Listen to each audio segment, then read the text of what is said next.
बिना निकाह ले भागे दुल्हन बाराती। बारात में डीजे बजने से उलेमाओं ने नहीं पढ़ाया निकाह। उलेमाओं में नाराजगी, वहीं परिजनों ने उलेमाओं पर लगाए गंभीर आरोप।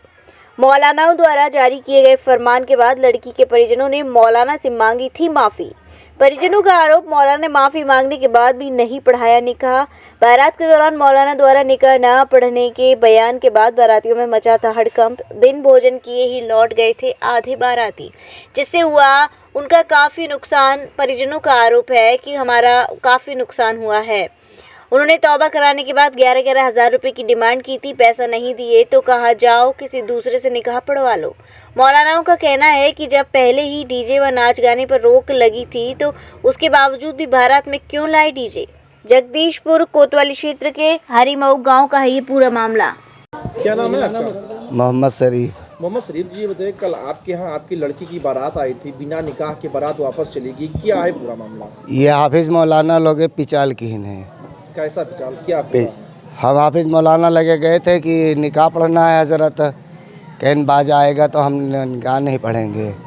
लेकिन तो आपके यहाँ के जो मौलाना है उनका कहना है कि हमने उनको 10-15 दिन पहले ये चेतावनी दे दी थी कि अगर आपके यहाँ डीजे बाजा या उस तरीके से कोई सांस्कृतिक कार्यक्रम के तहत आयोजन किया जाता है तो हम लोग निकाह नहीं पढ़ेंगे। उसके बावजूद भी ये लोग नहीं माने और निकाह पढ़ाने के लिए शादी में डीजे बैंड लेकर आए हैं। उसके बाद इन्होंने कहा कि आप कुछ भी लाइए और किसी से और निकाह कर लीजिए, कोई मौलाना मौलवी बुला लीजिए, वो पढ़ा देगा निकाह, हम नहीं पढ़ाएंगे। तो आप क्या कहना चाहते हैं? तो हम कहना चाहते हैं कि जैसे इन्होंने ऑर्डर दिया कि किसी को और बुला लाइए, तो हम किसी को बुला कर निकाह करवा दिया।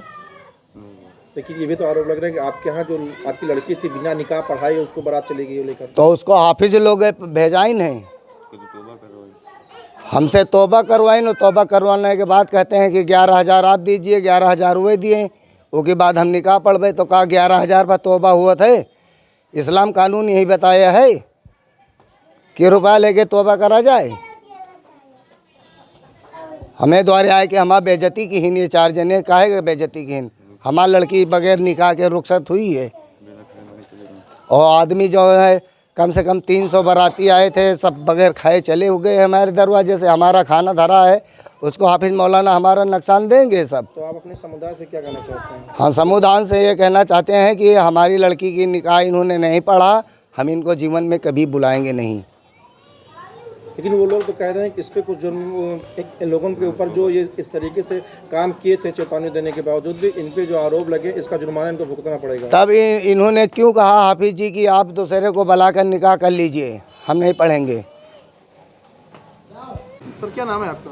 मेरा नाम मोहम्मद ज़फ़र मुख्तार हाशमी रज़वी है। जफर जी, बताइएगा, आपके ग्राम सभा में कल एक बारात आ रही है, आईटीओ बताया जा रहा है कि बारात में बिना निकाह पढ़ाए बारात वापस चली गई। दरअसल बारात जो आई निकाह पढ़ा करके बिना निकाह पढ़ाए हुए लेकर के गए, इसमें वजह जो हमारे इमाम साहब ने बताया वजह वही है।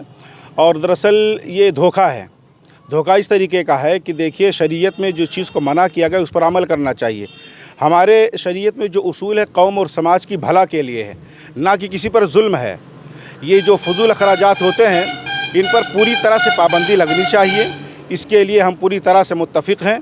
और ये जो कुछ भी हुआ है, यानी बग़ैर निकाह के लड़की यहाँ से लेकर के लड़के वाले गए सिंदरवा से, जो कि बारात आई हुई थी, उसके ऊपर भी कदम उठाना चाहिए सिंदरवा के लोगों को कि बग़ैर निकाह के आप लेकर के यहाँ पर आए हैं, इसके ऊपर क्या कार्रवाई होनी चाहिए, वहाँ उस लोगों को सोचना चाहिए। और इस हारिमों के ग्राम सभा के लोगों को भी इस पर सोचना चाहिए कि चूँकि हमारे गाँव से बग़ैर निकाह के लड़की गई, ये क्यों गई, कैसे गई, इस पर मुत्तफ़िक़ होकर के इसके ऊपर जो शरीयत का जो निज़ाम है, उसूल है, वो बिल्कुल लगाना चाहिए। इस वजह से कि शरीयत किसी के ऊपर कोई जुल्म या किसी के ऊपर कोई परेशानी नहीं डालती है। शरीयत ये कहती है कि निकाह को, शादी को आसान करो। आसान से मुराद ये है कि फजूल खर्ची नहीं है। डीजे में लगा हुआ पैसा अगर शादी में लगा लेते कितना आसानी हो जाता। गरीब बेचारा परेशान आदमी, अगर आपने 20,000 का डीजे किया, दूसरा सोचता मैं 10,000 का डीजे कर लूँ। आप लोगों ने कोई फरमान जारी किया लड़की के परिवार वालों के लिए? हाँ, फरमान इंशाअल्लाह जुमा का दिन है, नमाज जुमा के बाद में या जुमा के पहले तकरीर में इंशाअल्लाह ताला इसके ऊपर मुकम्मल कार्रवाई की जाएगी उनके ऊपर। और ये कोशिश किया जाएगा कि उनको जिसकी लड़की थी उनके ऊपर या तो वो अपने पूरे मतलब कि जो हमारे कमेटी ने आयद किया है कि तौबा करें, तौबा के साथ उनका जो जुर्माना रखा गया है वो चीज़ अदा करें, और उसके साथ साथ ये दोनों काम करने के बाद उनको साथ रखा जाएगा, वरना फिर हमारी कमेटी इस चीज़ के ऊपर फैसला लेगी कि उनको कितने दिन के लिए बाहर किया जाए। ये देखा जाए तो क्या आपकी कमेटी ये फरमान अभी हाल में ही जारी किया है कि आपके धर्म में बहुत पहले से चल रहा है? देखिए, ये तो हमारे यहाँ लगभग समझ लीजिए कि बाजा गाजे का जो मसला है तो शरीयत हमारे यहाँ जायज़ है ही नहीं है, पहली बात तो। लेकिन लोग करते आ रहे थे, मगर फिर भी कहीं पर 2 साल, कहीं 4 साल, कहीं 6 साल से हमारे अमेठी में, चूँकि हमारे अमेठी में तकरीबन अभी 1-1.5-2 महीने से ये तकरीबन ये पूरी कमेटी मीटिंगें जगह जगह हो रही, लोगों को इससे आगाह किया जा रहा है कि ये फजूल खर्ची बंद किया जाए। तो यहाँ पर भी 14 तारीख को आपके हारीमों में मीटिंग रखी गई है, अतरा में मीटिंग हो रही है, बज़रिए आपके मीडिया के ज़रिए से लोगों को खबर दी जा रही है, बताया जा रहा है कि इस चीज़ के ऊपर सख्ती से पाबंदी किया जाए।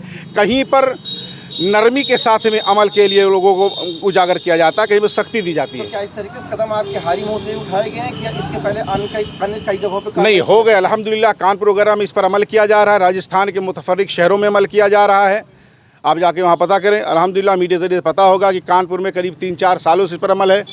भीलवाड़ा राजस्थान में खुद मैं था, मेरी सिग्नेचर द्वारा इस चीज़ 2016 से वहाँ पर लगाया गया है ये चीज़, और इसकी ज़रूरत है ताकि गरीब की बेटी बैठी न रहे, गरीब की बेटियों की भी शादी हो सके, सुकून के साथ, आराम के साथ हो सके। और दूसरी बात, मैं तो अपने हुकूमत उत्तर प्रदेश से इस बारे में मांग करता हूँ इस चीज़ की। City super speciality hospital, Govardhan चौराहा और city care hospital, township, Mathura. अब सुपर स्पेशलिटी सुविधाओं के लिए दिल्ली एनसीआर और आगरा जाने की जरूरत नहीं। Cardiology, neuro surgery, medicine, ortho gastro surgery, plastic surgery, critical care and pain management जैसी सभी सुविधाएं अब एक ही छत के नीचे। CT scan, cath lab, endoscopy, MRI जैसी सभी आधुनिक मशीन सिटी हॉस्पिटल में ही उपलब्ध हैं।